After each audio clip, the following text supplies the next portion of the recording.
So hello everyone, welcome to video. My name is Sunny Mosley. बहुत बहुत स्वागत करता हूं आप सबका मैं अभी वीडियो के इस मंच पे। तो स्टूडेंट्स, आज हम बात करने वाले हैं यूपीएससी ईपीएफओ को लेके। ठीक है, चर्चाएं तो बहुत कुछ हमने पहले भी की है, बट आज का मेरा जो डिस्कशन का टॉपिक है दैट इज जो आपकी यूपीएससी ईपीएफओ की अलग अलग तरह की दो पोस्टें निकलती हैं।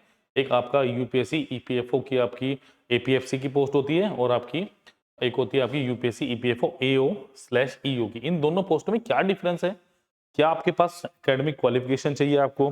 क्या कोई एक्सपीरियंस चाहिए इसके लिए? क्या डिजायरेबल एक्सपीरियंस कोई मांगता है या यूपीएससी ने बताया है? इसकी चर्चा करेंगे। अच्छा, और आपके पास सैलरी का डिफरेंस क्या है? क्या ग्रेड पे रहने वाला है? तो ये सारी बातें आज हम बात करेंगे। बेसिकली मेरा डिफरेंस, आज मुझे डिफरेंस देखना है एपीएफसी वर्सेस एओ/ईओ में क्या डिफरेंस है। क्लियर? तो उम्मीद करूंगा आपको ये सेशन बहुत पसंद आएगा। लाइक, शेयर एंड सब्सक्राइब करना प्लीज मत भूलिए। कोई डाउट हो स्टूडेंट्स, आपको दो नंबर प्रोवाइड कर रहा हूं मैं। दैट इज, पहला नंबर इज 783 777 3651। Number 2 is 9517771651। इन दोनों नंबर पे स्टूडेंट्स आप कॉल भी कर सकते हैं एंड व्हाट्सएप भी कर सकते हैं। क्लियर? तो चलिए, आपकी कॉल और व्हाट्सएप का मुझे वेट रहेगा। तो चलिए स्टूडेंट, अब चलते हैं आगे। आगे क्या है मेरे पास? सबसे पहले यूपीएससी ईपीएफओ एओ/ईओ 2022 का जो रिजल्ट था, अभी पीडीए ने क्लीन स्वीप किया था 210 नंबर ऑफ सिलेक्शंस के साथ। ठीक है, 210 नंबर ऑफ सिलेक्शंस के साथ। अगर आप चाहते हैं कि नेक्स्ट टाइम जब मैं ऐसा कुछ पैटर्न दिखाऊं तो आपका भी यहाँ पे फोटो हो, तो प्लीज जुड़िए हमारे साथ। और जो भी डिजायरेबल लिंक्स हैं आपके एग्जाम से रिलेटेड, वो सारे के सारे डिस्क्रिप्शन बॉक्स में दिए गए हैं। ठीक है, चलिए नेक्स्ट देखिए। जैसे कि आप सबको पता है, इंटरव्यूज आपके स्टार्ट हो रहे हैं। ठीक है, दिसंबर तक इंटरव्यूज हैं। उसके बाद डेफिनेटली कहीं ना कहीं हलचल है कि ईपीएफओ पेपर आ सकता है। If you are preparing for UPSC EPFO, तो आपको क्या करना है? आपको हमारे साथ जुड़ना है। क्या करना पड़ेगा? आपको एक कोर्स लेना पड़ेगा जिसका लिंक डिस्क्रिप्शन बॉक्स में। यूपीएससी ईपीएफओ 2025 के लिए आपको इसमें रिकॉर्डेड क्लासेस मिल रहे हैं, वेब नोट्स एंड पीडीएफ्स मिलेंगे आपको। आपको इसमें टेस्ट, डेडिकेटेड टेस्ट सीरीज मिल रही है, डाउट सॉल्विंग सेशंस मिल रहे हैं आपको, और फ्री मेंटोरशिप मिल रही है आपको, और नंबर्स आपको बता चुका हूँ। ठीक, चलिए सबसे पहले स्टूडेंट्स, सबसे पहले एपीएफसी एंड एओ/ईओ की फुल फॉर्म अगर आपको पता है तो प्लीज कमेंट सेक्शन में लिखिएगा यस, नहीं पता तो नो लिखिएगा। बस यस नो लिखना है। APFC stand for assistant provident fund commissioner in the employees provident fund organisation EPF. तो एपीएफसी की फुल फॉर्म क्या हुई मेरी? Assistant provident fund commissioner. ठीक है, the full form of EO AO in APFO is enforcement officer EO and accounts officer that is AO. तो क्या होगा आपका? Enforcement officer and accounts officer. ये फुल फॉर्म किसकी होगी? ईओ/एओ की हो। सबसे पहले हमें फुल फॉर्म पता कर रहे थे, वो हम पता कर चुके हैं। नेक्स्ट देखिए जरा। सबसे बड़ी बात क्या है कि आपको डिफरेंस क्यों पता होना चाहिए? क्योंकि सैलरी में बहुत डिफरेंस है, पता चलेगा थोड़ी देर में भी। देखिए, difference between UPSC APFC versus AO before starting on the UPSC EPFO applying online process for both APFC and AO post और either one, you must be aware of official exam details. UPSC conducts both of these coveted exam for the same parent organization, that is employees provident fund organization. However, there are basic difference between them which leads to candidates to compare. तो जो basic differences आज हम वो सारे के सारे यहाँ पे डिस्कस करने वाले हैं। उम्मीद करूंगा, होप करूंगा आपको ये वीडियो बहुत पसंद आएगी। तो लाइक, शेयर, सब्सक्राइब करना प्लीज मत भूलिए। ठीक है, चलिए अब अगर मैं बात करूं 2023 में मेरे पास टोटल 577 के अराउंड वैकेंसीज आई थी इसकी। किसकी? यूपीएससी ईपीएफओ की। चाहे वो मैं एपीएफसी की बात करूं, चाहे मैं एओ/ईओ की बात करूं, दोनों को मिला के। ठीक है, अब अगर मैं बात करता हूं सबसे पहले यूपीएससी ईपीएफओ एओ/ईओ की अनरिजर्व कैटेगरी की बात करें स्टूडेंट, 204 वैकेंसीज थी। एसटी की बात करूं मेरे पास 28 वैकेंसीज थी। एससी की अगर मैं बात करूं मेरे पास 57 वैकेंसीज थी। ओबीसी की बात करें, ओबीसी के लिए 78 वैकेंसीज थी मेरे पास। ईडब्ल्यूएस की मेरे पास 51 वैकेंसीज थी। और टोटल की बात करूं तो 418 मेरे पास यहाँ पे वैकेंसीज मेरे को देखने को मिली है। ठीक है, अनरिजर्व की बात करें, यूपीएससी एपीएफसी की बात करें 68, एसटी की बात करें 12, एससी की बात करें 25, ओबीसी की बात करें 38, ईडब्ल्यूएस की बात करें 16, और टोटल यहाँ पे एपीएफसी की कितनी? 159 वैकेंसीज थी, और एओ की कितनी थी? 418। तो टोटल तकरीबन मिला के कितनी होगी? 577 वैकेंसीज थी मेरे पास 2023 की, जब मैं बात करता हूँ। ठीक है, एग्जाम आया था। जिसके भी इंटरव्यू चले हुए हैं। चलिए नेक्स्ट देखिए, eligibility difference between UPSC APFC versus AO EO. अब एपीएफसी देखो, सबसे जो मेजर डिफरेंस है ना, that is in the age. अगर मैं एपीएफसी की बात करूं, एज लिमिट क्या रहने वाली मेरी 21 से लेकर 30 साल। एओईओ की बात करूं 21 से लेकर 35 साल। कोई ऐसा कुछ खास तगड़ा एक्सपीरियंस मांग नहीं रहे हैं, सिंपल सिंपल क्या मांग रहे हैं, आपको बोला कि आप ग्रेजुएट होने चाहिए। ठीक है, आपके पास नंबर ऑफ टाइम्स कितने हैं, मतलब पर जब तक आपकी एज आप भर सकते हैं, nationality citizen of India / Nepal. ठीक है, ऐसा आप कर सकते हैं। चलिए, exam pattern difference between UPSC APFC versus AO EO. तो यहाँ पे भी देखो कोई खास डिफरेंस नहीं, बिल्कुल डिटो सेम कॉपी पेस्ट लग रहा होगा। जहां डिफरेंस है वहां मैं आपको बता दूंगा। ठीक है, एग्जाम मोड की बात करें, offline pen and paper test होगा आपका एपीएफसी के लिए, ऑफलाइन पेन पेपर आपका टेस्ट होगा यूपीएससी ईओ एओ के लिए। एग्जाम फॉर्मेट की बात करें, एमसीक्यू ऑब्जेक्टिव टाइप क्वेश्चंस होंगे, और यहाँ पे भी एमसीक्यू ऑब्जेक्टिव टाइप क्वेश्चन भी देखने को मिलते हैं। टोटल मार्क्स की बात करें यूपीएससी एपीएफसी का भी आपके पास क्या होगा 300, और क्या होगा equal marks for each question. यहाँ पे भी 300 मार्क्स हैं, सेम इक्वल फॉर आपका क्या होगा ईच क्वेश्चन, मतलब हर क्वेश्चन का बराबर मार्क्स है। एग्जाम मीडियम की बात करूं मैं, इंग्लिश एंड हिंदी है यहाँ पे भी इंग्लिश एंड हिंदी है मेरे पास। नेगेटिव मार्किंग की बात करें, एपीएफसी के लिए भी 1/3 है और एओ के लिए भी 1/3 है। तो एग्जाम का जो पैटर्न है उसमें कोई डिफरेंस नहीं। ठीक है, अगर हम एग्जाम पैटर्न की बात करें, both for same for having 300 marks. ठीक है, चलिए, exam difficulty level difference between UPSC APFC versus AO EO. देखो देखो, एपीएफसी एक बहुत अच्छे लेवल का पोस्ट है। ठीक है, अगर बेसिकली बात करूं, it will B comparatively different paper with the level of questions ask equivalent in UPSC CSC and other state PCS. मतलब इसमें पीसीएस एग्जाम, बट अगर इसकी मैं बात करूं ना, देखो मैं एसएससी सीजीएल भी ना लिखूं यहाँ पे चलेगा। It will be relatively easier paper than APFC with a level of question equivalent to graduation level exams. तो जो एपीएफसी के अंदर पेपर आता है ना, वो डिफिकल्ट लेवल का है। एओईओ का जो एग्जाम है वो आसान लेवल का आता है। ग्रेजुएशन लेवल के जो भी एग्जाम्स होते हैं उनको आप बेस बना के चल सकते हैं, बट आपको उससे ज्यादा ही पढ़ना पड़ेगा, बिकॉज यूपीएससी है, आप इतना हल्के में नहीं ले सकते। इसलिए मैंने यहाँ पे क्या बोल दिया, इसलिए मैंने एसएससी सीजीएल का नाम मिटा दिया कि बच्चे को ये ना समझ ले कि एसएससी सीजीएल के बराबर की मुझे तैयारी करनी है, मैंने इसीलिए मिटा दिया इसको। ठीक है, तो आपको क्या करना है, ग्रेजुएशन बेस्ड एग्जाम्स होते हैं उसके इक्विवेलेंट, बट हमें ज्यादा तैयारी करनी पड़ती है। कारण क्या है, सिलेबस बहुत वास्ट है, उसकी भी हम चर्चा करने वाले हैं। ठीक है, चलिए नेक्स्ट देखिए, अब syllabus difference between UPSC APFC versus एओईओ।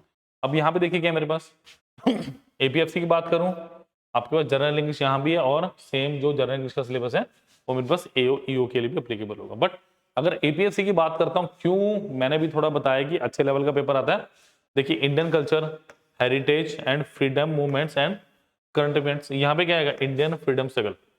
ठीक है, यहाँ पे क्या है next, population development and globalisation, यहाँ पे क्या current events and development issues. ठीक है, governance and constitution of India. अगर बात करूँ यहाँ पे मैं एपीएफसी के लिए, यहाँ पे क्या आएगा, एओईओ में इंडियन पॉलिटी एंड इकोनॉमिक्स। ठीक है, एपीएफसी के लिए प्रेजेंट ट्रेंड्स इन, पहले मैं इसी को पढ़ता हूँ, इसको बाद में पढ़ता हूँ। ठीक है, present trends in Indian economy, then accounting and auditing हो गया आपका, आईआर हो गया, इंडस्ट्रियल रिलेशंस हो गए, लेबर लॉज हो गए, इंश्योरेंस। ये बहुत इंपॉर्टेंट है, बहुत इंपॉर्टेंट है, यहाँ से काफी क्वेश्चन बनते हैं आपके हर साल। ठीक है, हर साल नहीं मतलब जब भी एग्जाम आता है। Basic knowledge of computer application, general science, ये तकरीबन दोनों के लिए जब आएगी तो सेम ही रहती है। ठीक है, elementary mathematics, statics and general mental ability यहाँ रहेगी, और आपके सोशल सिक्योरिटी इन इंडिया। ये मेरे पास जो सिलेबस है ये एपीएफसी का है। एओईओ की बात करूं मैं, पहले 3-4 पढ़ चुका हूं। जनरल अकाउंटिंग प्रिंसिपल हो गया आपके पास, जिसको आप शॉर्ट में गैप भी बोलते हैं। ठीक है, general science and knowledge of computer application same है, industrial relationship and labour laws. ठीक है, ये रहेगा aptitude, general mental ability, social security in India. तो बेसिक जो डिफरेंस ऑफ सिलेबस है थोड़ा बहुत जो भी है मैंने आपको सारा का सारा अब यहाँ पे कंपेयर करके दिखा दिया कि एक साइड मैंने एपीएफसी को लिख दिया, एक साइड मैंने एओईओ को लिख दिया। तो यहाँ से काफी चीजें आपको क्लियर हो गई होंगी कि क्या बेसिक मेरे पास सिलेबस का अलग क्या पढ़ना पड़ेगा उसके लिए मेरे को। ठीक है, चलिए next, the difference between UPSC APFC versus AO EO syllabus can be inferred in following points. Indian culture and heritage is additional topic in UPSC APFC syllabus that is excluded in AO EO. मैंने लिख भी दिया है कि क्या क्या चीजें जो वहां पे नहीं है यहाँ पे हैं। कि अगर मैं बात करूं आपके पास एपीएफसी में क्या है, इंडियन कल्चर ना हेरिटेज ये आ रहा है, जबकि एओ ईओ में ये नहीं पूछा जाएगा। नेक्स्ट देखिए, apart from current affairs and development issues you must also study population and globalisation topic in APFC. तो जो आप ये पढ़ रहे हैं ना, current affairs and development issues, मतलब इसका एक ही वो है, ठीक है। तो इसमें क्या है, ये आपके पास आता है, बट एपीएफसी में इसके साथ पॉपुलेशन एंड ग्लोबलाइजेशन टॉपिक भी आपके पास यहाँ पे आ रहा है, ठीक है। और AO EO industrial relation and labour laws topic will be sufficient, but in UPSC APFC syllabus auditing and insurance topics in your study plan positively. AO EO के लिए बात करें, आपके पास आईआर एंड लेबर लॉस होगा, बट एपीएफसी के लिए आपको क्या करना पड़ेगा, ऑडिटिंग एंड इंश्योरेंस टॉपिक आपको इंक्लूड करना चाहिए आपकी तैयारी के लिए, ठीक है। नेक्स्ट देखिए, elementary mathematics and mean median mode questions from statics are additional in APFC. तो एपीएफसी में आपका स्टैटिक्स आता है, मीन मोड मीडियन स्टैटिक्स का पोर्शन आता है, जबकि आज फॉर एओईओ, मतलब एओईओ की बात हो तो बेसिक आपके पास एप्टीट्यूड आएगा, और अगर मैं इसकी एपीएफसी की बात करूं तो इसमें क्या आएगा, आपका स्टैटिक्स भी आता है, तो ये बहुत अच्छा पोर्शन बनता है। तो ये सिलेबस का बेसिक डिफरेंस है जो मैंने आपको बता दिया। ये अगर नहीं पता था तो प्लीज अच्छी बात है, क्योंकि अब पता चल चुका है, और पहले पता था तो और भी अच्छी बात है, ठीक है। तो चलिए, डिफरेंस पता होना चाहिए। चलिए, अगर मैं सैलरी की बात करूं, salary difference between UPSC APFC and AO EO, देखिए अगर एपीएफसी की बात करें, आपके पास लेवल 10 रहता है, ठीक है, और आपके पास जो सैलरी रहती है कितनी रहती है, 56,100 से, और ग्रेड पे कितना मिल रहा है, 5400 मिल रहा है। एओईओ की बात करें, लेवल 8 है, आपके पास 47,600 है स्टार्टिंग, और 4800 ग्रेड पे रहता है आपका एओईओ के लिए, ठीक है। तो ऑलमोस्ट 62,000 प्लस मिलेगी यहाँ पे, और यहाँ पे 53,000 प्लस मिलेगी आपको सैलरी। एडिशनल बेनिफिट्स हैं जो एडिशनल है, क्लियर। तो ये बेसिक डिफरेंस आपके पास सिलेबस और आपकी सैलरी का, बात की बात है, बट पहले क्लियर कर। चलिए, जो profile difference between UPSC APFC versus AO EO, APFC AO EO supervising areas of enforcement accounts, legal administration, cash pension and computer, statutory and administrative function like conducting surveys and inquiry as required to take of MIS returns, settlement of claims, journal administration, maintenance of the cash book, and reconciliation of the bank statement. अब यहाँ पे क्या आगे, supervise the department AOE, और यहाँ पे आप क्या करोगे, एपीएफसी को सुपरवाइज करें। तो बेसिक आपके जो वर्क प्रोफाइल है ऑलमोस्ट सेम सी लग रही है, ठीक है। अब बात करें तो जरा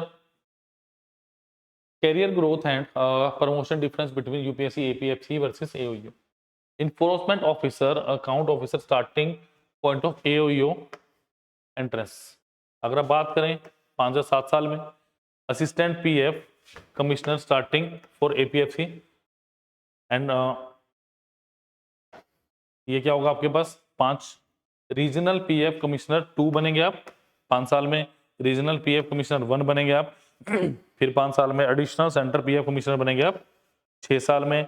additional centre PF commissioner HKU बनेगी 4 साल में। सेंटर पीएफ कमिश्नर, ठीक है, appointed on the recommendation of appointments committee of cabinet. तो ये तो बहुत अच्छे लेवल की आप जा सकते हैं, क्लियर। तो ये बेसिक आपके प्रमोशंस का।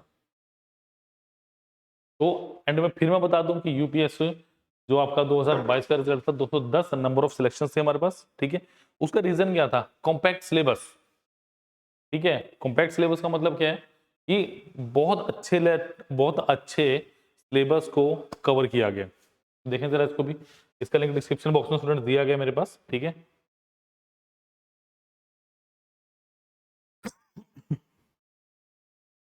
चलिए, अब अगर हम चूज एग्जाम करें हमारे पास, देखिए यूपीएससी ईपीएफओ, इसका लिंक डिस्क्रिप्शन बॉक्स में दिया गया, वीडियो कोर्स की तरफ चलेंगे।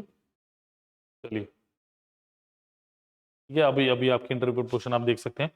अगर आप बात करेंगे एओईओ, ठीक है, 2024-25 और आपके पास एपीएफसी 344 लेक्चर्स, इसको मैं ओपन करके दिखा देता हूं आपको एक बार, ठीक है। 344 लेक्चर्स हैं, पूरा कोर्स है, कंप्लीट कोर्स, 245 टेस्ट हैं, 631 पीडीएफ्स मिलेंगी, 3872 आपको क्या मिलने वाला है यहाँ पे, एमसीक्यूज प्रैक्टिस क्वेश्चंस मिलेंगे, ठीक है। अब देखिए सब्जेक्ट टू भी कवर सारा का सारा दिया हुआ है, कॉलिंग के लिए नंबर दिया हुआ है, यहाँ पे 10 डेमो लेक्चर्स दिए हुए आपको, 10 demo lecture, these are enough. I think इतने में तो आपको पता चल ही जाएगा क्या करना है, सिर्फ और सिर्फ कितने का, सिर्फ 6000 का आपका एपीएफसी का कोर्स आपको यहाँ पे मिलने वाला है, ठीक है। अगर मैं नेक्स्ट बात करूं, अगर आप एओईओ की तैयारी कर रहे हैं तो यहाँ पे क्या है, देखिए पूरे एक साल की वैलिडिटी 365 डेज की, यहाँ पे 313 लेक्चर्स हैं, 235 टेस्ट मिलेंगे, 604 पीडीएफ और अप्रोक्सीमेटली 3700 प्लस क्वेश्चन। तो यहाँ पे क्या है, subject to be covered number आपको बता चुका हूँ मैं। यहाँ पे भी 10 डेमो लेक्चर्स आपको देखने को मिल रहे हैं, तो आई थिंक 10 डेमो लेक्चर्स में तो आपको पता ही चल जाएगा। और इसका प्राइस सिर्फ और सिर्फ 5000। तो एपीएफसी के लिए you have to pay 6000 and for EPFO AO EO you have to pay us only 5000। और एक कोर्स आपको पूरे एक साल के लिए, और उसके बाद आप ऑफिसर के रैंक पे पहुंच जाएंगे। क्लियर? तो please please please like share subscribe करना मत भूलिए, ठीक है। कोई डाउट हो तो जो आपको नंबर बताएं, नंबर से आप कॉल या व्हाट्सएप भी कर सकते हैं, और जुड़े रहिए अभी वीडियो के साथ। कोई डाउट हो तो कमेंट सेक्शन में भी लिख सकते हैं। Thank you students.